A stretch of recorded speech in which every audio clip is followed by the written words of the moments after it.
Alright guys, welcome back to my shop. This is Mr. V. We're going after Novid video number 9 on the rest of the digestive disorders. Now if you just watched number 8, that was on kwashiorkor, so it's a little more detailed, so we could put it out there by itself, but it's one of the digestive disorders that can show up on your test.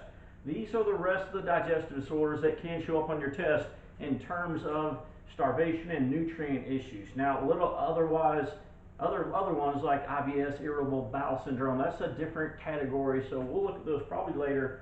But let's go ahead and figure out the Novid 9 digestive disorders. After this video, there will be a quiz at the end. You need to go take your quiz. Yes, it's graded. Yes, it counts.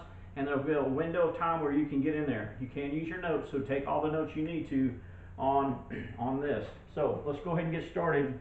Hopefully, I don't know if y'all can hear that bird, but it's so distracting. This bird is right out there outside of my deck, like chirping away, but we'll see if we can do this. First digestive disorder is this one called marasmus. Marasmus is environmental starvation.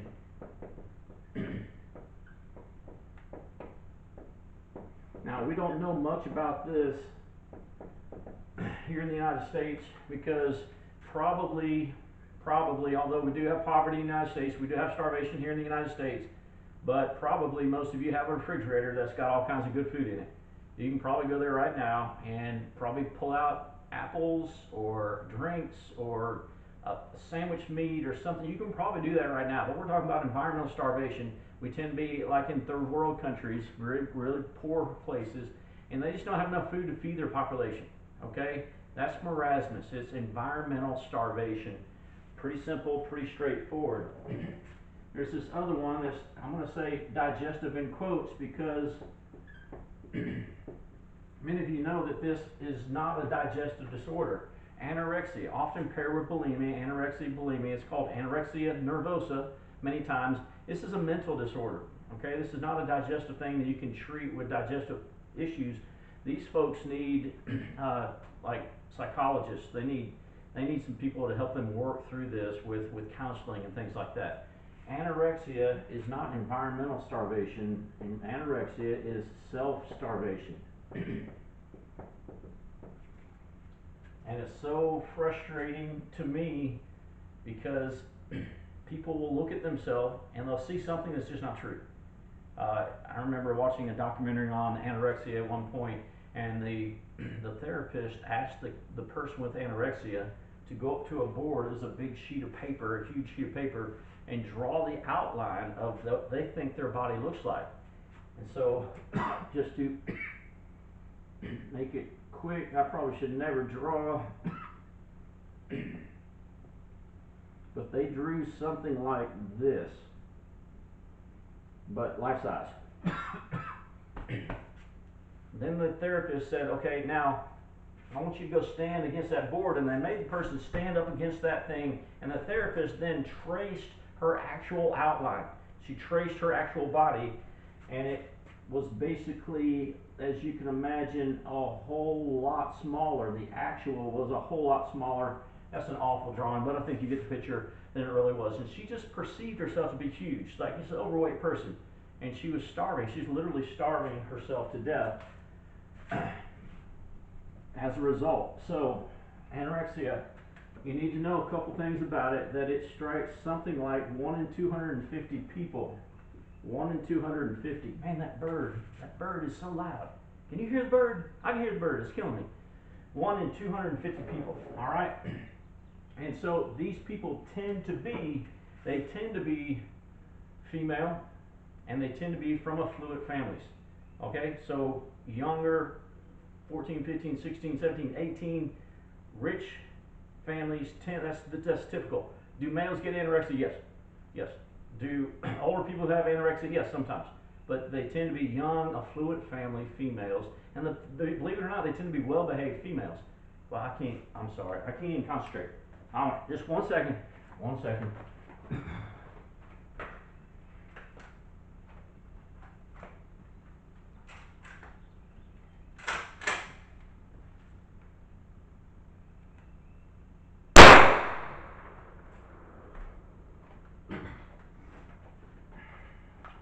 All right. One more bird. No more bird. Okay. That was a joke. Okay, that was a joke. All right, you bird lovers, don't get after me. Don't you get, that was a joke. I didn't shoot it. There were no birds or animals harmed in the filming of this video. All right, just trying to keep it interesting. Let's get back to Marasmus. Oh, I'm sorry, we're past Marasmus. Let's get back to anorexia. 1 in 250 people, you know, they tend to be affluent family females. Anorexics tend to starve themselves with very low calorie food in very small amounts, and they tend to be very picky about their food. They tend to arrange it on their plate meticulously. I'm the opposite of anorexia. I mix it together, I just woof it down, but they tend to like order it on their plate, and they tend to have several issues that happen. Their blood pressure drops. Okay, if you can't provide blood to your organs, you know you're in trouble. The fat tissue obviously drops. Fat is a good thing. You're supposed to have a certain amount of fat. I'm not even going to quote the numbers, but it's a huge amount of fat in the body, which always surprised me, but it's healthy. It's considered to be healthy fat. You're supposed to have fat. Additionally, your hair and your skin dry. The hair becomes brittle, the hair tends to fall out, the skin dries up, and if it's a female, you're going to cease menstruating. I guess it's like the body says, look, we're not healthy enough to keep ourselves alive, so we better not even bother producing an egg to bring another person into this world because we're trying to survive here. So stopping in menstruation is also something that happens. Essentially, you have organ failure with all kinds of symptoms like this, very hard to treat. In other words,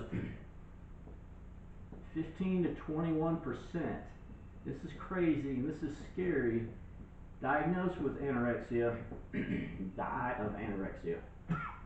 15 to 21% death rate, that's huge. All right, that's huge. That's scary. All right, it's a mental thing, it's very hard to get over, but that is anorexia. Let us also go quickly to bulimia. Now, these two are often paired together, anorexia, bulimia, because bulimics tend to do some of the things that anorexics do. For example, anorexics, in addition to eating tiny amounts of food, they'll also take laxatives, and they'll also exercise many times like crazy. Bulimics will do the same thing. They'll take laxatives, they'll exercise frantically, but the difference in bulimia from anorexia is it tends to be binge eating followed by purging. Binge eating followed by purging. Again, tends to be females, but males also suffer from bulimia. They tend to eat huge amounts of food, and they tend to be soft foods. The average caloric intake for a female that's roughly your age, if you're a female and one of my students, should be something like 2,000 calories a day, which is quite a bit of calories. It's plenty to keep us going. A bulimic sometimes is reported eating 10 times that in one meal, like a 20,000 calorie meal, where they go from restaurant to restaurant to restaurant, ordering food, woofing it down, and then purging it, which means force vomiting. They tend to put their fingers down their throat, stimulate some vomit receptors, and they purge out all the food that they ate, which is interesting. Some psychologists say it has to do with guilt, the guilt of eating all that, so they want to get rid of it so they don't have to take in the calories. But it's both of these tend to be something, anorexia and bulimia, that sufferers tend to report that they feel like their life is controlled, like by parents, by boyfriends, that their life is all controlled, and this is their only thing that they have that they can control is their eating. So that tends to be reported. Again, very hard to deal with, but several things happen. I just misspelled that, didn't I? Enamel on their teeth, no, that's right. Enamel on their teeth gets dissolved away from the constant bathes in acid. Okay, enamel, hardest structure in the human body, but stomach acid, which is hydrochloric acid, it will dissolve away. So many times, don't cough. Many times, a dentist is the first one to diagnose it. A dentist is the first one who looks in their mouth and goes, your teeth are dissolving away, they're getting worn down and dingy looking because of the constant bathing with vomit. Enamel tends to get destroyed.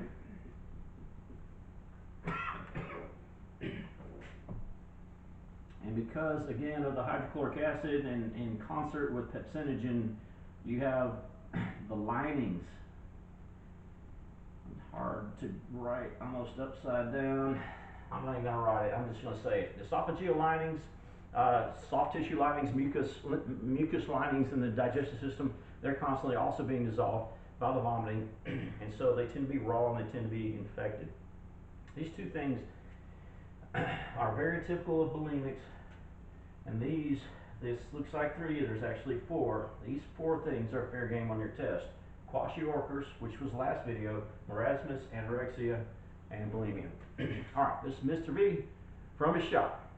Again, that was a joke. The shotgun, that was a joke. I did shoot my shotgun, but nothing died. Alright? Just joking. You bird lovers, don't get mad at me. Miss you guys. We'll see you. Y'all have a good day.